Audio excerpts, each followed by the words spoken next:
Bueno, para grabar actívate tú porque ya como te activé de administrador ya no puedo hacerlo yo. Ok, pues, con el favor de Dios vamos a continuar, ¿eh?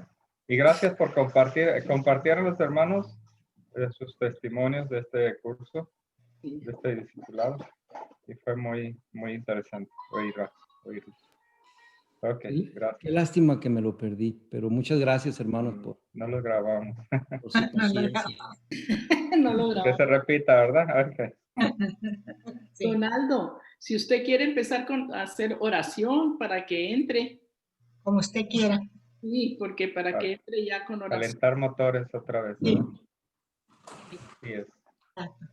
Así se va a sentir mejor él que entrar. Séptimo tema.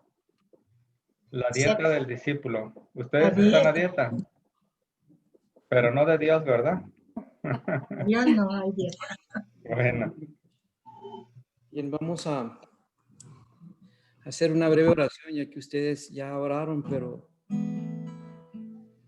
le agradezco a mi hermana María porque sí le hace falta a mi espíritu empezar orando, ya que fueron momentos de mucho estrés.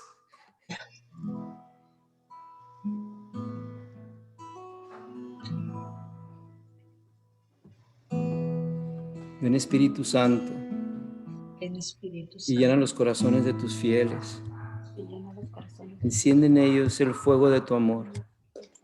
Envía, Señor, tu Espíritu y todo será creado y se renovará la faz de la tierra. Ven Espíritu Santo. Ven Espíritu Santo y llena nuestros corazones en este momento. Trae la paz, Señor, en medio de la tormenta en este momento. Tu sola presencia, Señor, nos llena de tu paz y de tu amor.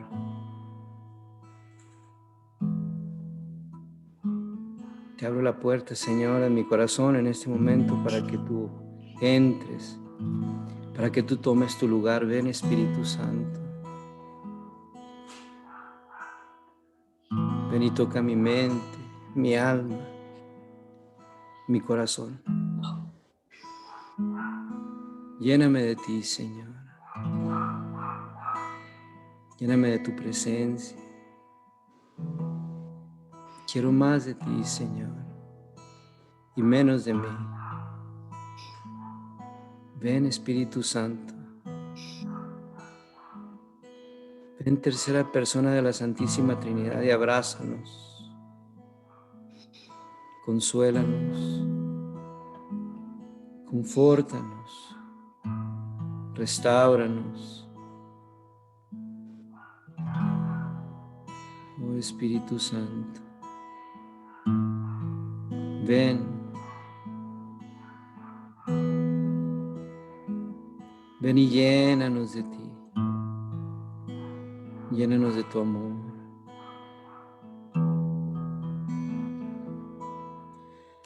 Llévame al río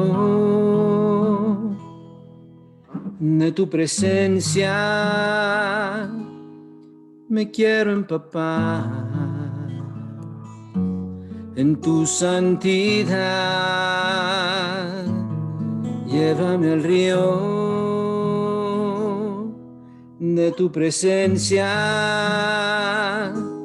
Sumérgeme en tu santidad. Llévame al río de tu presencia. Envuelve mi vida con tu amor. Llévame al río de tu presencia. Envuelve mi vida con tu amor, con tu amor. con tu amor, con tu amor, con tu amor. Gracias, amado Señor Jesús. Gracias, Señor, por tu pronta respuesta. Gracias, Señor, por tu abrazo. Señor, como cada miércoles, queremos pedirte que tu mamá nos acompañe, que nuestra Madre María nos acompañe, nos guíe, que su presencia nos lleve a tu presencia. Y es por eso, Madre, que te pedimos esta noche. Guíanos, acompáñanos, protégenos, sosténnos entre tus brazos y llévanos al corazón de tu Hijo. Dios te salve María, llena eres de gracia, el Señor es contigo. Bendita tú eres entre todas las mujeres y bendito es el fruto de tu vientre, Jesús. Santa María, Madre de Dios, ruega por nosotros pecadores, ahora y en la hora de nuestra muerte. Amén. Amén. Amén. En el nombre del Padre, del Hijo y del Espíritu Santo. Amén. Bien, hoy empezamos con nuestro séptimo tema, que se llama la dieta del discípulo. Hay una frase por ahí que dice que somos lo que comemos. Y en nuestra vida espiritual, pues, no es la excepción. Si nosotros nos alimentamos espiritualmente hablando de cosas sanas que nos nutren el espíritu, que fortalecen nuestro espíritu, entonces seremos discípulos fieles del Señor. Y hoy vamos a conocer un poquito más de la dieta del discípulo que Jesús quiere para nosotros.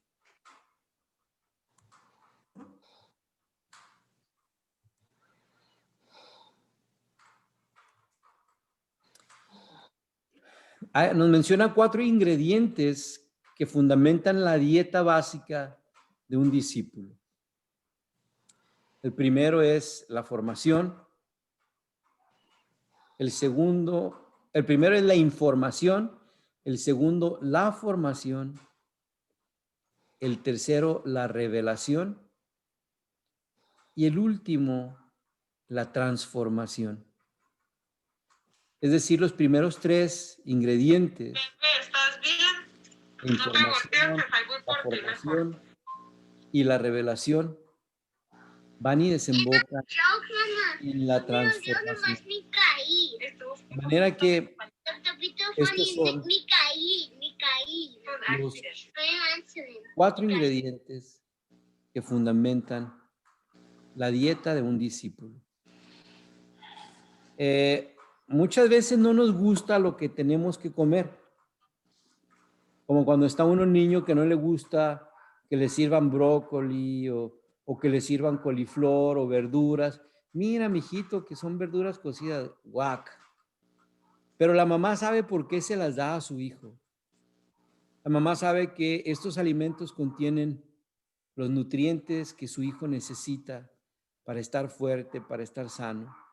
Bueno, esto aplica también para nuestra vida espiritual. Si nosotros no nos alimentamos con estos 4 ingredientes, nuestra fe, nuestra vida de fe va a ser débil. Si ustedes recuerdan los crecimientos, la primera clase del crecimiento nos habla de algunas enfermedades espirituales que podemos adquirir. Y bien, si nosotros no estamos fuertes en la fe, ni bien alimentados. Somos presa fácil para estas enfermedades. Por eso es que es importante la alimentación. Y vamos a pasar a la primera que es información.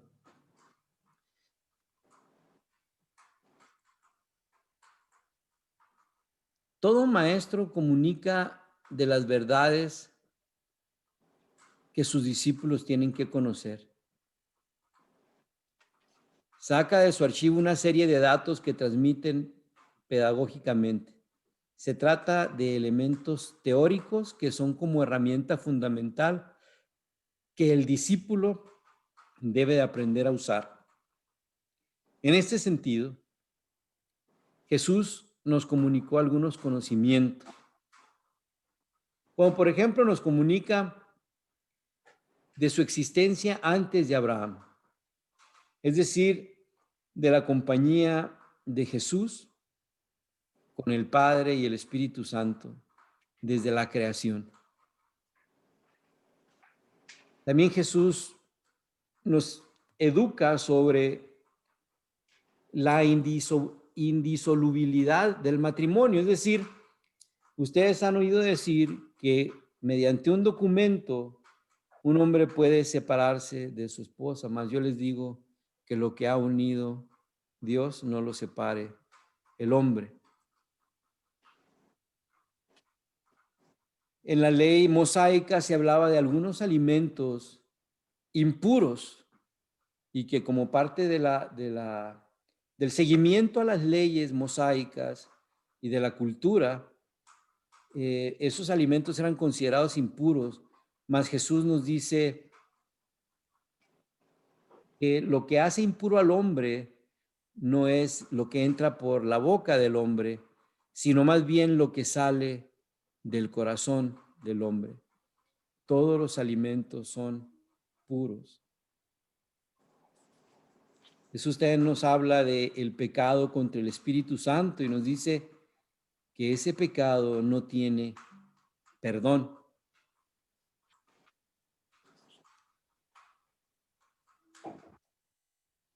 Algunos encontrarán sin duda más puntos doctrinales, pero nadie se atreverá a asegurar que este aspecto constituía lo más importante de las enseñanzas del maestro. Aunque para ciertas personas o instituciones religiosas no necesariamente cristianas, esto sea lo fundamental y el termómetro con el que se mide un seguidor de Jesús y sobre todo un servidor de la iglesia. De ninguna manera concuerda con la mentalidad del maestro. La información que Jesús nos dio es simplemente una herramienta que puede ser bien utilizada, pero también puede ser mal empleada. La ciencia de Dios, la sabiduría de Dios, hermanos, es útil para darlo a conocer a los demás, pero por desgracia también es posible que sea utilizada para inventar herejías y hasta para quemar hermanos en la hoguera de la Inquisición. Es decir, la información que Jesús nos ha compartido es una información que va formando un criterio de vida en la vida de todo discípulo. Es decir, nos enseña a aprender entre el bien y el mal, no para juzgar, no para catalogar o etiquetar, no para condenar de ninguna manera, sino para formar un sentido cristiano en la vida de todo discípulo, sino para formar un criterio de vida en la vida de un discípulo que sigue los pasos del maestro.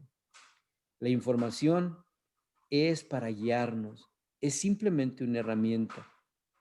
Puede ser bien utilizada o puede ser mal utilizada. Pongamos el ejemplo de un serrucho. Un serrucho en las manos de un carpintero que corta madera es una buena herramienta. Pero un serrucho en las manos de alguien que es malo y que quiere decapitar a su hermano, pues es una mala utilización de la herramienta. La información es una herramienta.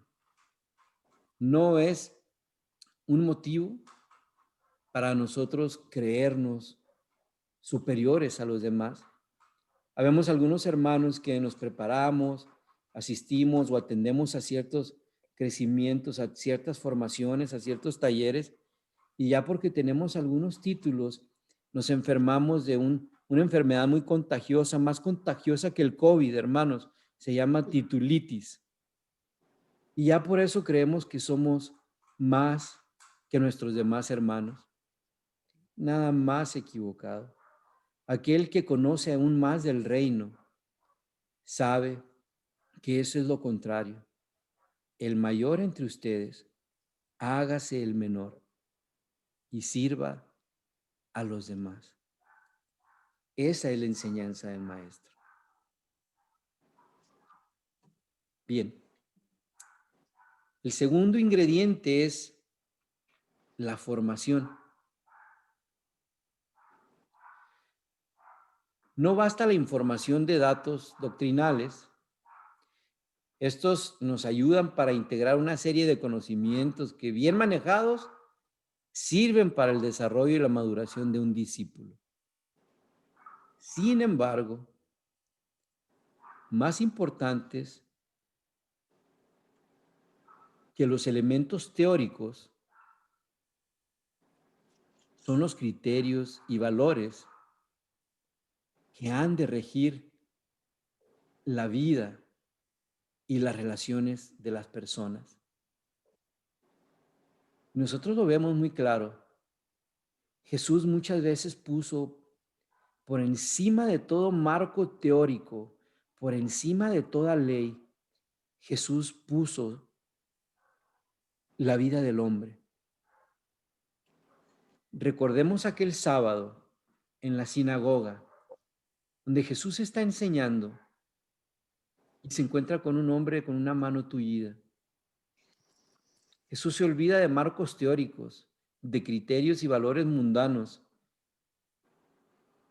y se sale de las reglas para sanar a un hombre tullido en día de reposo, en un Shabbat, en un sábado. Eso fue para enseñarnos únicamente el valor que tienen las relaciones de las personas en el libro del Maestro. Si ser informado consiste en archivar ciertos datos, ser formado radica en tener una jerarquía de valores que determine el estilo de vida de un discípulo. De ninguna manera se trata de fórmulas o recetas que nos hagan caer en un legalismo o fariseísmo, sino de criterios que se aplican a cualquier circunstancia o relación. En este sentido, es muy rico el Evangelio. Veamos algunos ejemplos. Hay más alegría en dar que en recibir. Ese, amados hermanos, debe de ser un principio de vida. Ese debe de ser nuestra formación. Estos deben de ser criterios que se aplican a cualquier circunstancia o relación. Estos deben de ser nuestros valores. Encontrar siempre la alegría en dar. Que recibir venga del cielo, venga de Jesús. Si habremos de recibir algo tú y yo, aprendamos y sepamos de una buena vez que todo nos viene de Dios, que toda dádiva viene de manos de Dios.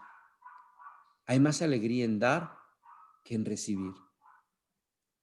Dar a Dios lo que es de Dios y al César lo que es del César. Muchas veces nosotros los cristianos también estamos más preocupados y más ocupados en lo que le pertenece al César que en dar a Dios lo que es de Dios. Y terminamos dándole a Dios, aún siendo discípulos y apóstoles, terminamos dándole a Dios las miserias, las obras. Apliquémoslo esto en la vida diaria. ¿Cuántos discípulos oramos durante el día. Al trabajo le damos todas nuestras horas. ¿Y a Dios qué le damos? Dad a Dios lo que es de Dios. Y al César lo que es del César. El vino nuevo se pone en odres nuevos. Es decir, quiere ser un recipiente del vino nuevo que Cristo nos ofrece. Tendrás que ser un odre nuevo. El hombre viejo ha quedado atrás. En Cristo somos nuevas criaturas. Eso tendría que suceder en nosotros para que tú y yo pudiéramos recibir el vino nuevo. El árbol se reconoce por sus frutos. ¿Por qué frutos quiero que a mí me conozcan? ¿Cuáles son esos frutos? ¿De dónde se han sembrado? ¿De dónde proviene la semilla? Dice la palabra de Dios que los frutos que se esperan son los frutos del Espíritu Santo. De tal manera que al árbol se le conoce por sus frutos, al discípulo se le conoce por sus frutos, al apóstol se le conoce por sus frutos. ¿Cómo quiero que a mí se me conozca? ¿Por frutos de maldad o frutos de bondad? ¿Por frutos buenos o por frutos amargos? El que es fiel en lo poco, es fiel en lo mucho. Criterios de vida, principios de vida. Si tú, hermano, hermana, te sientes triste porque sientes que estás viviendo en la escasez, habría que preguntarnos si hemos aprendido a vivir siendo fieles en lo poco. Si lo hemos aprendido, de Dios nos vendrá la abundancia. Y de una manera muy especial, los criterios que se definen en la enseñanza de las bienaventuranzas, donde empieza con la primera: bienaventurados los pobres de espíritu, porque de ellos es el reino de los cielos. Es decir, ya es. Las demás bienaventuranzas dicen, porque serán saciados, porque encontrarán la justicia. Pero esta primera bienaventuranza dice, bienaventurados los pobres de espíritu, porque de ellos es el reino de los cielos. Estos, amados hermanos, han de ser los criterios que rijan nuestra vida. Estos han de ser los criterios que nos llevan a vivir con principios, los principios que Cristo tiene para nosotros. Porque es que encontramos nosotros muchos cristianos, muchos servidores que vivimos sin principios. ¿Por qué es eso? Porque como discípulos no nos hemos alimentado Pancho. de esta serie de ingredientes que en este taller Jesús nos está revelando. La información y la formación son importantes para cada uno de nosotros. De manera que estos criterios de vida y estos principios son los que deben de definir nuestra manera de ser, nuestra manera de tratar a los demás. Inclusive, amados hermanos, tengo que decirles que esto tiene que llegar hasta definir nuestra personalidad. Si en nuestra personalidad hay arrogancia y hay altivez, soberbia, Quiere decir que no hemos entendido algunos de estos principios, algunos de estos valores que definen nuestro estilo de vida como discípulos. Si somos mezquinos y ávaros para compartir, amados hermanos, quiere decir que nos falta nutrirnos de este ingrediente y saber que la bendición del Señor nos forma, pero nos forma para ser testigos.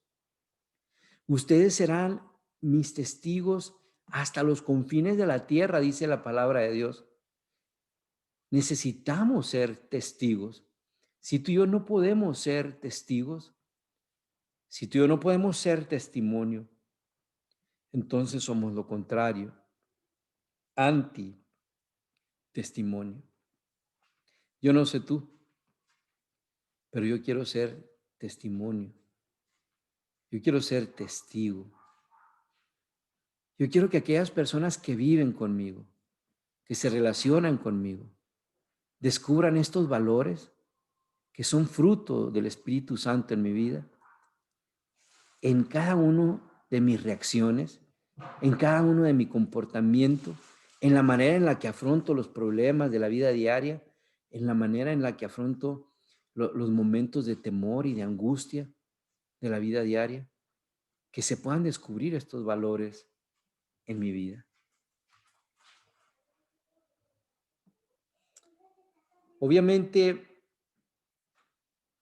no se refiere a la materialidad de las palabras, sino a la significación de imágenes, dice. Por tanto, urge descodificar el símbolo para aplicarlo en nuestra realidad.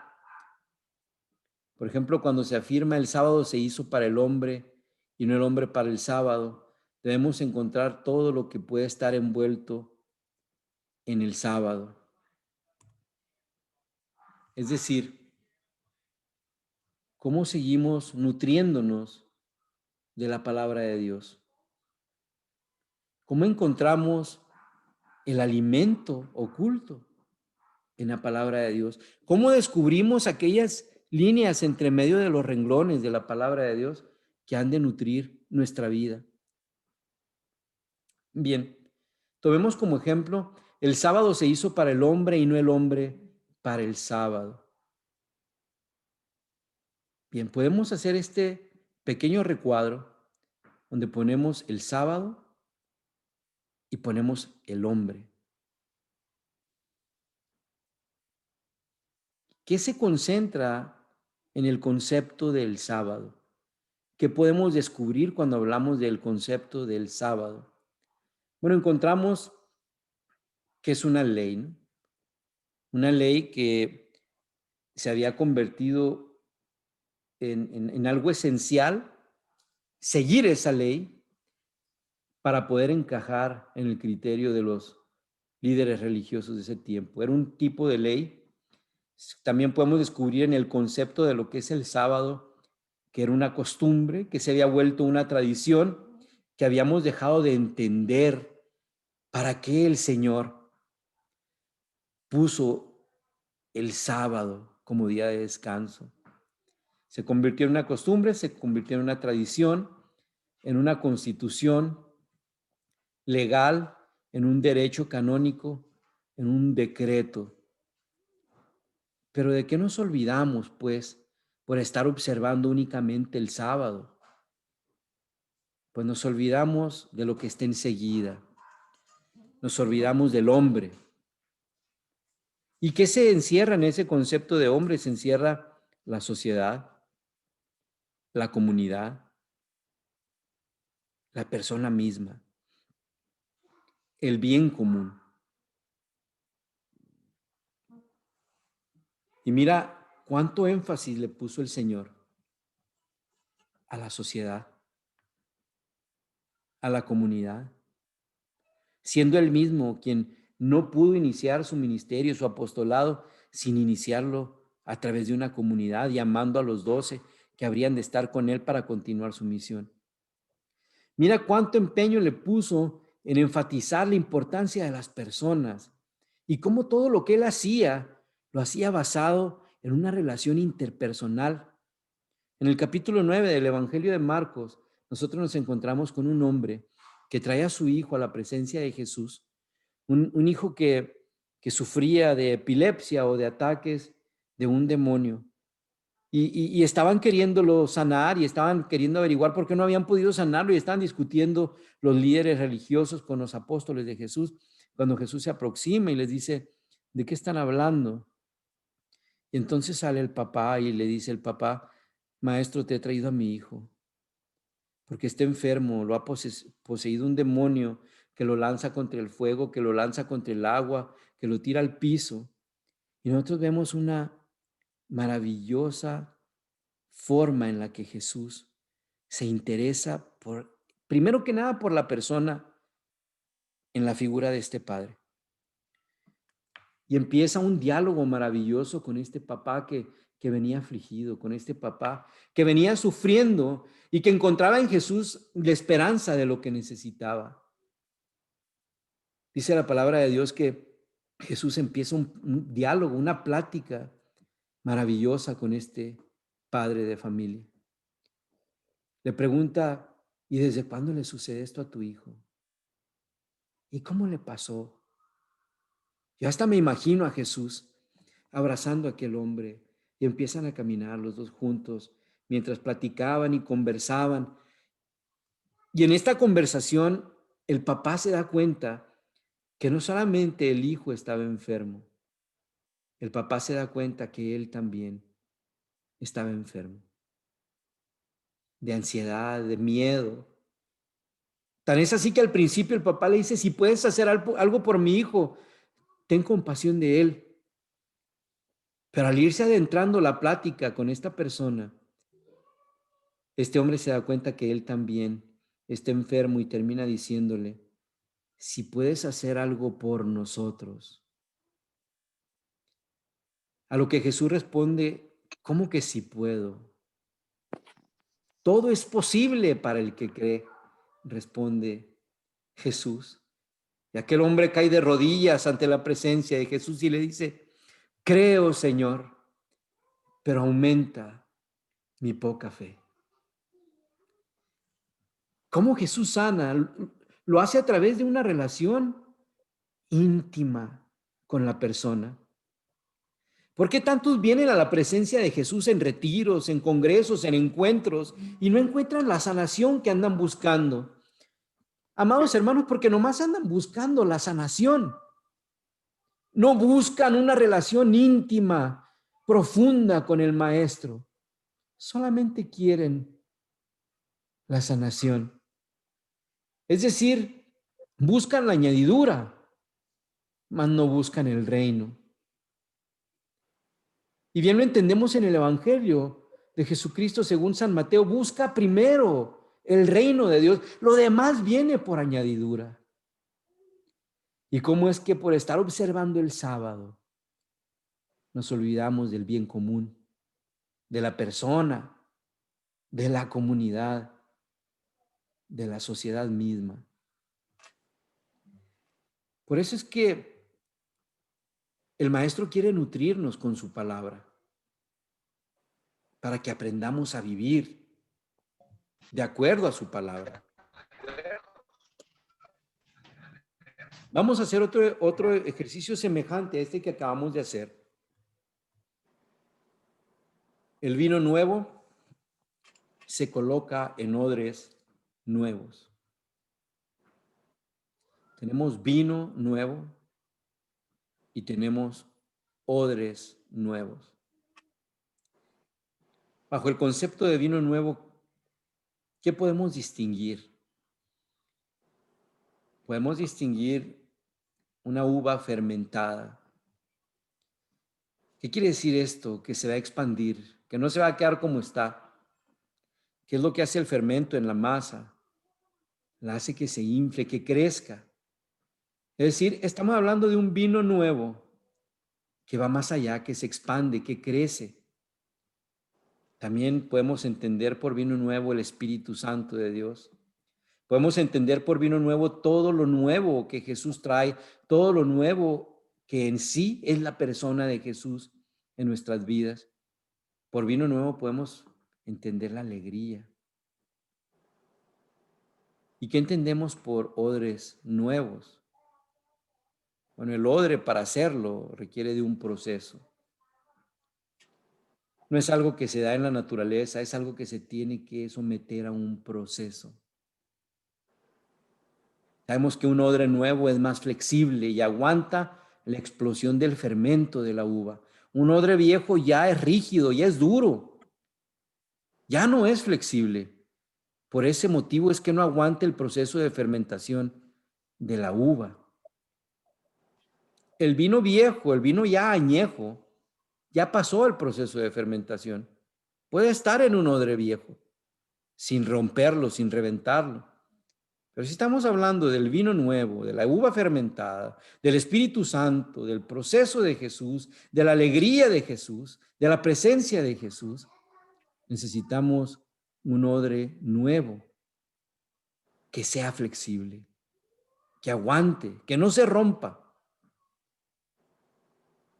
Un odre nuevo que sea capaz de contener el vino nuevo. ¿Para qué habrá de contenerlo? Para compartirlo, no para quedarse con él. Un odre nuevo nos habla de un nuevo linaje de seguidores del Maestro. Mira cómo haciendo este pequeño análisis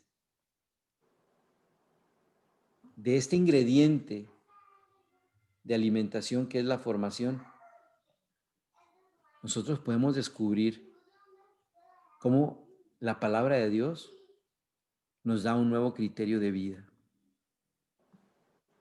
Cómo la palabra de Dios nos nutre, nos enseña y nos da preceptos de vida, nos da criterios de vida, no para que queramos imponérselos a los demás, para que aprendamos a vivir bajo esos preceptos, para que aprendamos a vivir bajo estos nuevos criterios de vida y nuestros demás hermanos lo vean a través de nosotros y así ellos también puedan aprender de estos nuevos preceptos de vida, de estos nuevos criterios. Pasamos al tercer ingrediente, que es la revelación. No basta tener la ayuda de la información ni la guía de la formación. Es necesario ser guiados, no por señales exteriores, sino desde dentro de nosotros mismos. En la vida cristiana tenemos mandamientos que nos informan lo que debemos hacer y lo que debemos evitar. Existen al mismo tiempo criterios que se deben aplicar de acuerdo a los casos particulares.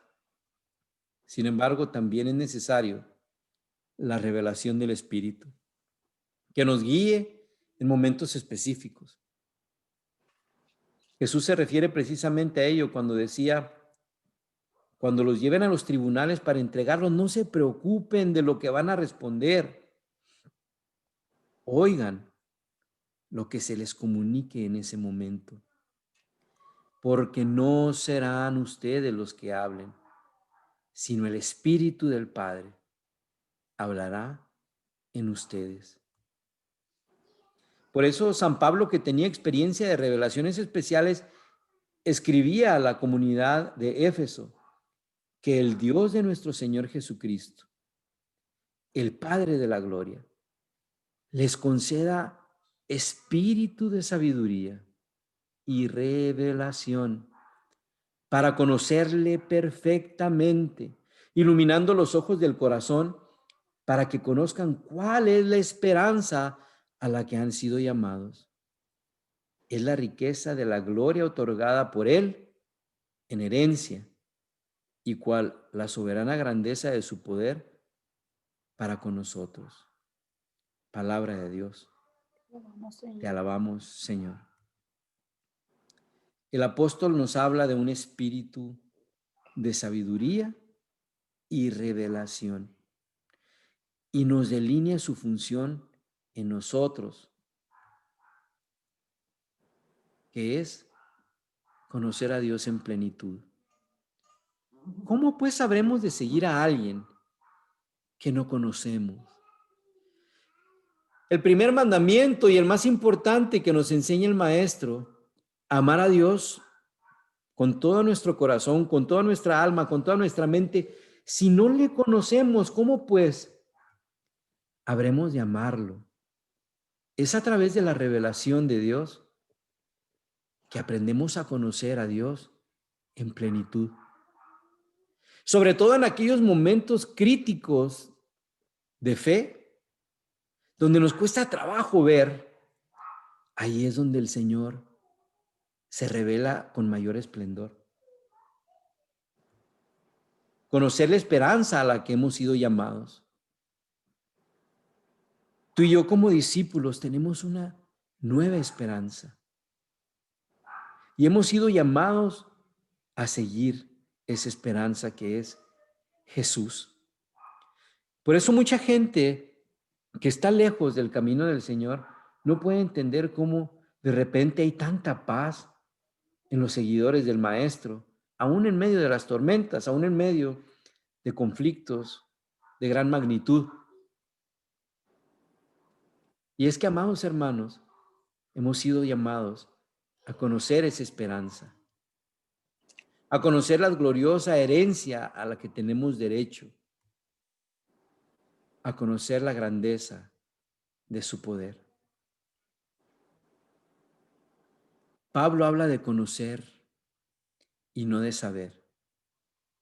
Conocer en hebreo, yadá, no se limita a la actividad propia del entendimiento, sino a una experiencia de intimidad, de amor con lo conocido. Voy a repetir esta última parte. Se refiere a una experiencia de intimidad, de amor con lo conocido. Curiosamente, este verbo se usa para referirse a las relaciones amorosas de una pareja. Conoció a Adán, a su mujer Eva. Por eso precisamente la vida eterna consiste en conocer al Padre y a su enviado Jesucristo. Esta gracia no es exclusiva de los santos o de los místicos.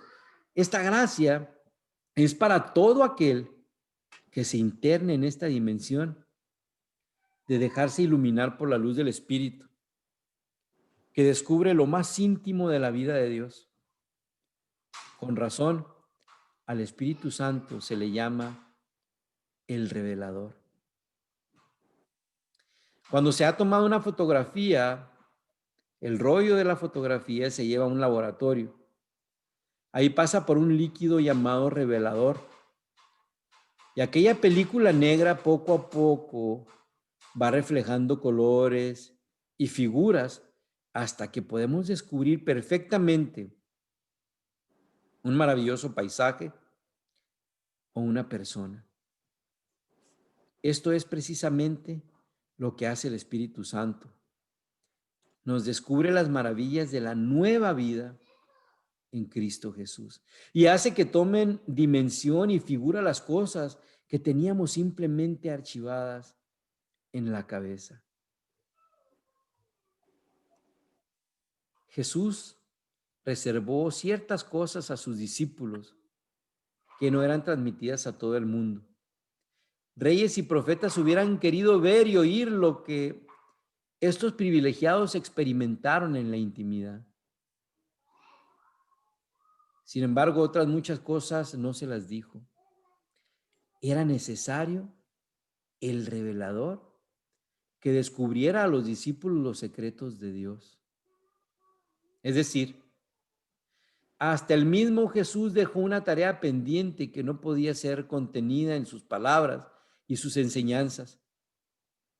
Por eso les repitió una y otra vez, les conviene que yo me vaya, porque si no me voy, no vendrá a ustedes el Consolador. Cuando venga Él, el Espíritu de la verdad, Él les revelará la verdad completa.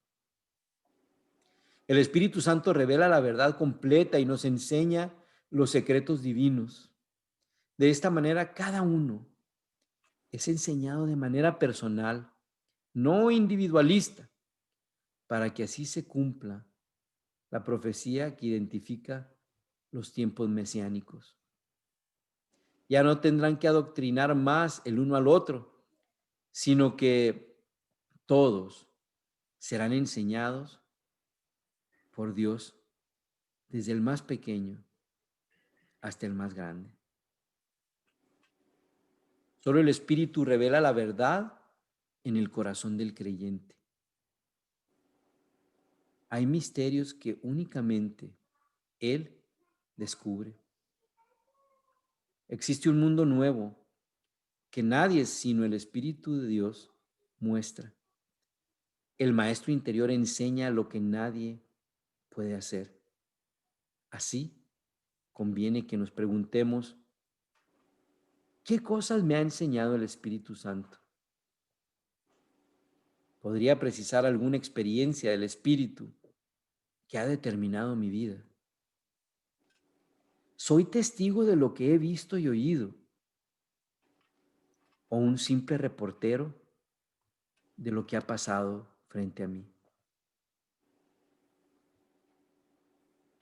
Y aquí, amados hermanos, es necesario hacer esta pausa. Tú en tu vida diaria, en la sencillez de tu vida diaria, ¿te ha revelado el Espíritu Santo cosas importantes?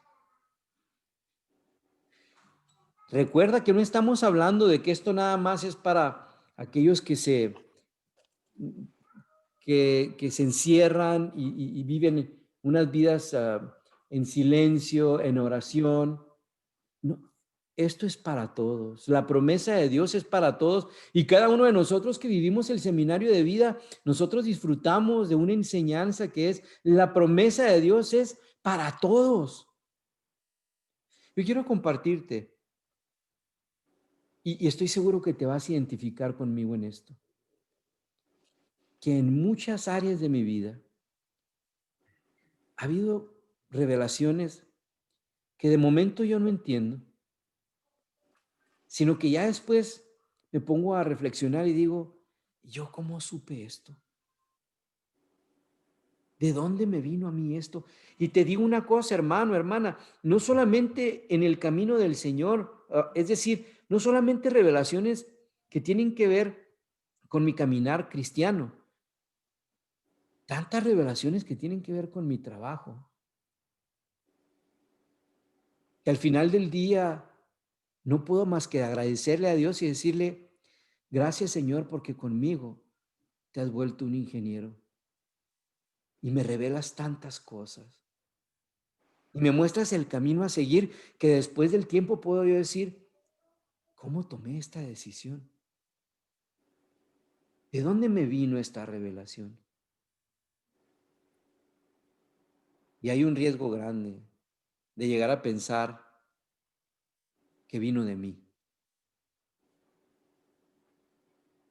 Pero en toda honestidad, solamente pudo haberme venido de Dios. Sinceramente te lo digo. Mi conocimiento humano muchas veces en mi trabajo no es suficiente. Mi suficiencia no hubiera bastado. Tantos aciertos de mi vida en el trabajo vienen del Espíritu Santo. ¿Cómo es que podemos cerrarle ciertas áreas de nuestra vida al poder actuante de Dios a través del Espíritu Santo? Si solamente es Él quien nos guía, quien nos revela, quien nos instruye en la suavidad, en la sutilez de la sencillez de nuestra vida. Él es quien nos revela. Por eso el Señor decía, les conviene que yo me vaya.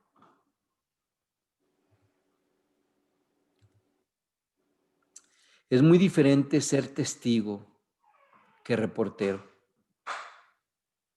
El testigo tiene experiencia personal de lo que cuenta. El reportero simplemente transmite un dato o una información sin identificarse con lo que está transmitiendo, sin comprometerse con lo que está transmitiendo. Cleofas era un discípulo que sabía perfectamente todo lo referente a la vida y milagros de su maestro. Incluso estaba al tanto de las últimas noticias traídas por las mujeres que regresaron del sepulcro esa mañana. Podía, como lo hizo, impartir una cátedra de cristología al mismo Jesús. Sin embargo, todavía no tenía experiencia de la resurrección de Jesús. Pero en cuanto se le reveló, su corazón ardió, dice la palabra de Dios, y regresó de inmediato a Jerusalén. Aquel que iba camino a Emaús, cuando ardió su corazón, se da cuenta de su error y regresa de inmediato a Jerusalén. Se había convertido, amados hermanos, en un reportero y no en un testigo.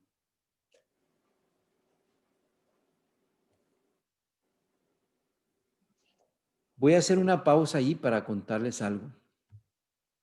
En una ocasión, estaba un perro amarrado ahí en una casa y ve el perro que va pasando un conejo con un rabito muy esponjado, los ojos muy rosas, blanco, blanco aquel conejo. Y el conejo se para y voltea a ver al perro a través del cerco. Y aquel perro se vuelve loco y corre para un lado y corre para el otro y empieza a ladrar y ladrar. Y el conejo se le queda parado viendo nomás y aquel perro volviéndose loco.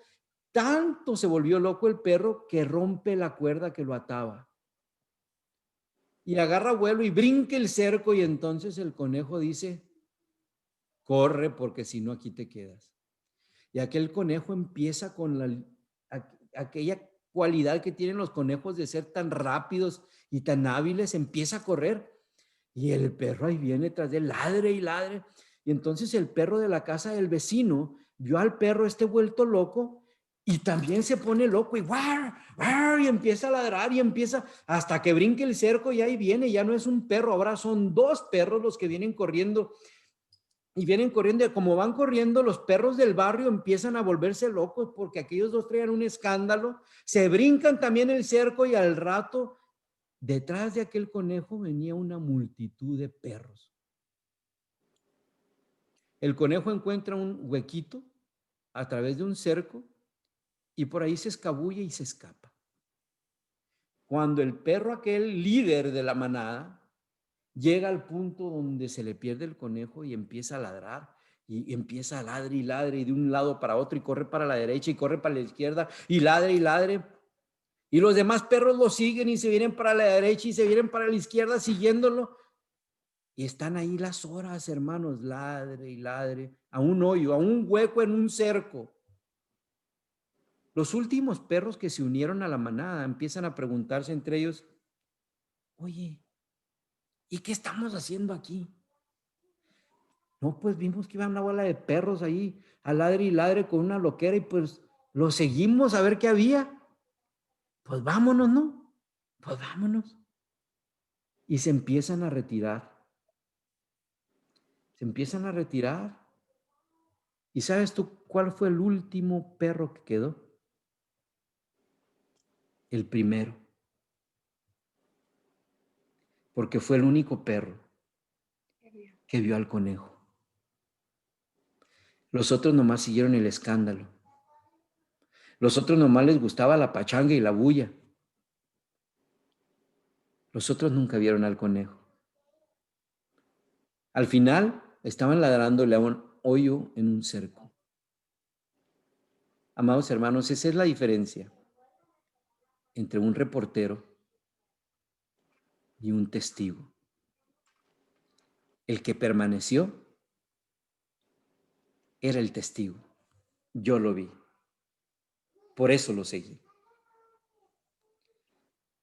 Los reporteros solamente seguían la emoción, seguían el momento. en un momento en que se enfadan y abandonan.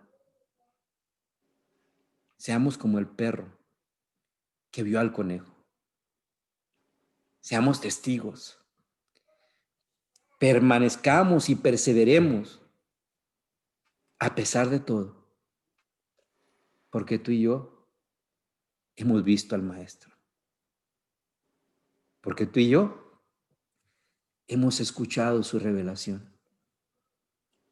Porque hemos abierto nuestros sentidos como una antena receptora para recibir todo lo que venga de Dios a través de su palabra, a través del compartir de un hermano, a través de las benditas celebraciones eucarísticas, a través de predicaciones, de retiros, de crecimientos, a través de todo.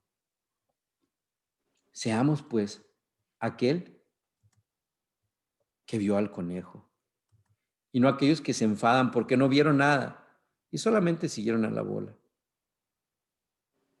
Retomando, por otro lado, debemos tener en cuenta esto mismo al guiar a otros en la vida del Espíritu. Decirles que no les vamos a enseñar todo, porque existe un caudal inédito que solo el Espíritu Santo revela a quienes se abren al soplo inspirador del Espíritu. Incluso tendremos que callar en momentos para que el Espíritu hable. Irnos para que el Espíritu venga. No basta con que enseñemos la verdad. Ni siquiera es suficiente el testimonio. Es necesario que los demás vivan su propia experiencia con el Espíritu Santo que revela.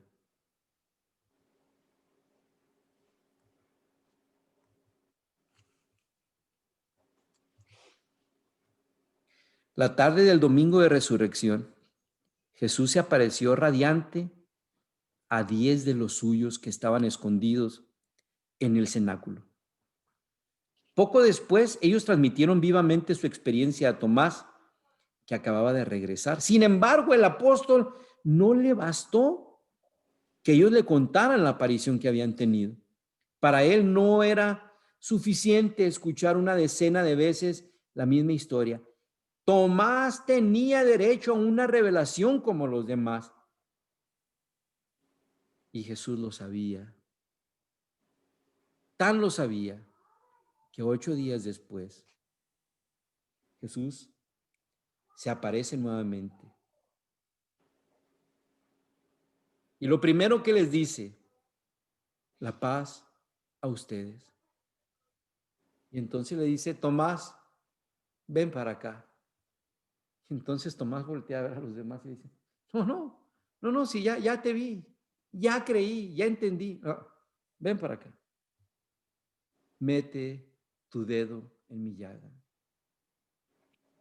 Mete tu mano en mi costado y cree. Tenía derecho a su revelación. Y el maestro lo sabía. Las experiencias místicas deben de ser un elemento normal en la vida del discípulo de Jesús. Si en nuestras comunidades falta ese misticismo, oremos al Espíritu Santo de Dios para que se manifieste ese misticismo que está haciendo falta en nuestra vida. Ciertamente existe el riesgo de caer en el ilusionismo, de caer en cosas espectaculares que no hacen crecer nuestra fe. Pero ¿acaso no es más peligroso la anemia espiritual por no alimentarse de estas experiencias del Espíritu? El miedo a la cizaña nunca debe de conducir a arrancar el trigo. Enseñanza del maestro. Esto no es sinónimo de caer en el ilusionismo, de creer toda la supuesta revelación celestial. La palabra de Dios es el parámetro de discernimiento para evaluar toda revelación privada. Es decir, toda revelación debe de ir de acuerdo con la enseñanza de la iglesia, el magisterio de la iglesia y con la palabra de Dios. Si es una revelación ajena a la enseñanza del magisterio de la iglesia, ajena a la palabra de Dios, a las enseñanzas del maestro, esta revelación no viene de Dios. Y el último ingrediente, la transformación. El discipulado está al servicio del reino, que es un reino de justicia, que es un reino de gozo y paz en el Espíritu Santo. Por eso, estos tres afluentes del discipulado desembocan en la transformación del mundo para instaurar la civilización del amor. Sin la información, sin la formación, sin la revelación, no puede haber transformación. Cada discípulo, o mejor, todos juntos, son el fermento en la masa que debe instaurar la justicia y la paz, el respeto a la persona y el bien común, la libertad y la responsabilidad con un desarrollo integral de la persona y de la sociedad. El discípulo lleva los criterios de Jesús hasta las dimensiones comerciales, lo que les compartí ahorita, hermanos, hasta en mi trabajo. Ahí los criterios de Jesús son necesarios. En las dimensiones culturales y políticas, ¡ah, qué bendición! ¡Qué grande fuera la humanidad si nuestros gobernantes y políticos vivieran los criterios de vida, los preceptos de vida del Maestro! Sabe que las estructuras, aún las más perfeccionadas y modernas, no salvan. Lo único que transforma la sociedad, como a las personas, es el amor. El discípulo cuenta precisamente con este instrumento para instaurar el cielo nuevo y la tierra nueva en este mundo. Información, formación, revelación, juntos nos traen como consecuencia una transformación. Dice el apóstol Pablo en la carta a los Romanos que cambie mi manera de pensar, transforma mi manera de pensar para que así sea transformada mi manera de vivir. Conclusión. La información se asemeja al mapa de París, donde podemos darnos cuenta por dónde serpentea el río Sena, localizar la Torre Eiffel y orientarnos por las grandes avenidas. La revelación sería como adentrarnos en la capital francesa y quedar fascinados por sus museos, paseos por la avenida de Campos Elíseos y cenar en uno de sus famosos restaurantes. A través de la información conocemos el menú. Por la formación decidimos lo que debemos comer, pero es solo a través de la revelación cómo podemos gustar del alimento. La información se dirige a la cabeza, la formación a las motivaciones y la revelación, amados hermanos, indudablemente al corazón del discípulo. En la información, el papel más importante lo juega el maestro. En la formación, el discípulo. Y en la revelación, el Espíritu Santo. Y todo esto en vistas a la instauración del reino de Dios en este mundo, para vivir como hijos de Dios y hermanos los unos de los otros. Una sociedad donde impere la civilización del amor. Y ya como estamos faltos de esta civilización del amor. Lo único, amados hermanos, que nos transforma, que transforma nuestras vidas, que transforma nuestros matrimonios, que transforma nuestros hogares, que transforma nuestras relaciones interpersonales, lo único es el amor. Quiero invitarte pues a que terminemos este compartir con una breve oración.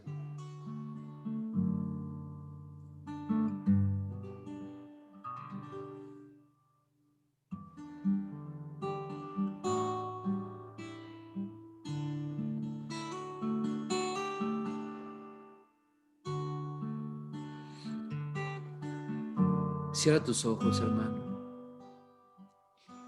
acompáñame en esta oración. Dios Espíritu Santo, tú que has estado presente desde el principio de la creación, tú que has estado siempre acompañando al Padre, al Hijo, queremos rogarte esta noche, sopla hoy aquí. Sopla sobre nosotros. Sopla tu aliento de vida sobre nosotros.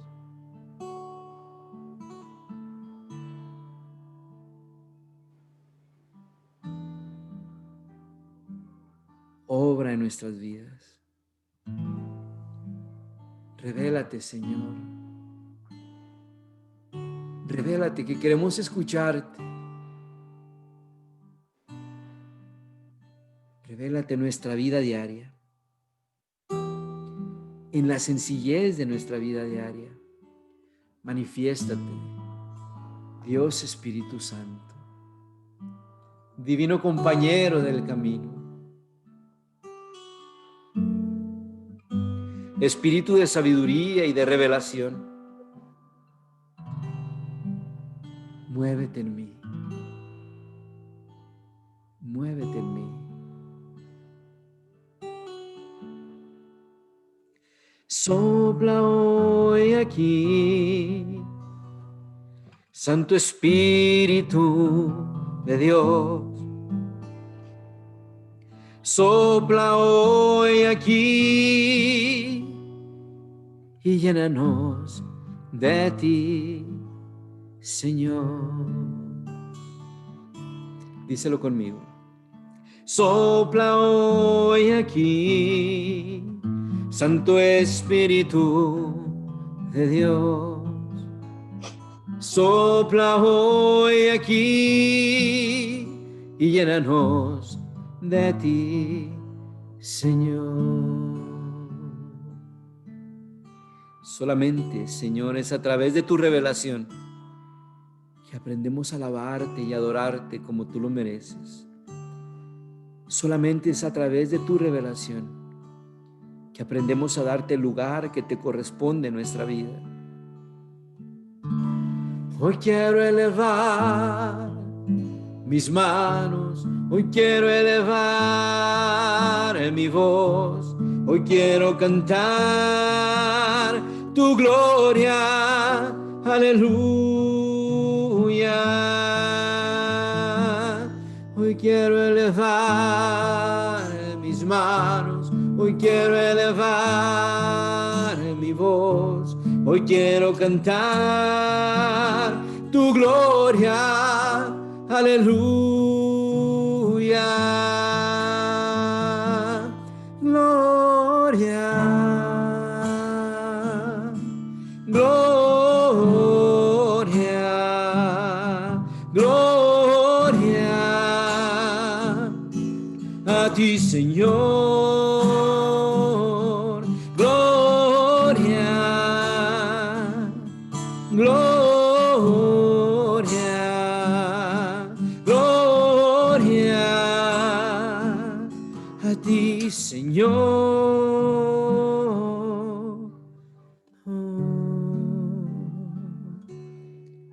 Te damos gracias, Señor. Gracias, Madre de amor, Madre de ternura. Gracias, Dios Espíritu Santo. Te damos gracias por estos momentos, Señor. Momentos de intimidad y acercamiento contigo. Te alabamos y te bendecimos, Señor. Y te doy gracias por cada uno de estos hermanos que se une a este compartir. Te pido, Señor, abundantes bendiciones para cada uno de ellos. Y te damos gracias por esta noche, Señor. Amén. Amén. Y amén. En el nombre del Padre, del Hijo y del Espíritu Santo. Amén. Amados hermanos, nuevamente les doy las gracias por su paciencia y por haber perseverado conmigo en este compartir de hoy. Les pido una disculpa, les aseguro que nos estaremos más preparados para esto y que no nos vuelva a suceder. Les doy las gracias por unirse, por su tiempo, y estaremos compartiendo pues las notas completas y el video, el enlace del video para los hermanos que no han podido estar con nosotros, para que puedan tomar su clase a su tiempo. Muchas gracias a todos de corazón. Gracias. Les mando un fuerte abrazo. Gracias, hermosa clase. Gracias. Buenas noches, Donaldo. Buenas noches a todos. Dios los bendiga. Muy Bendiciones. hermosa. Bendiciones a todos. Gracias, bendiciones. Bendiciones. Bendiga.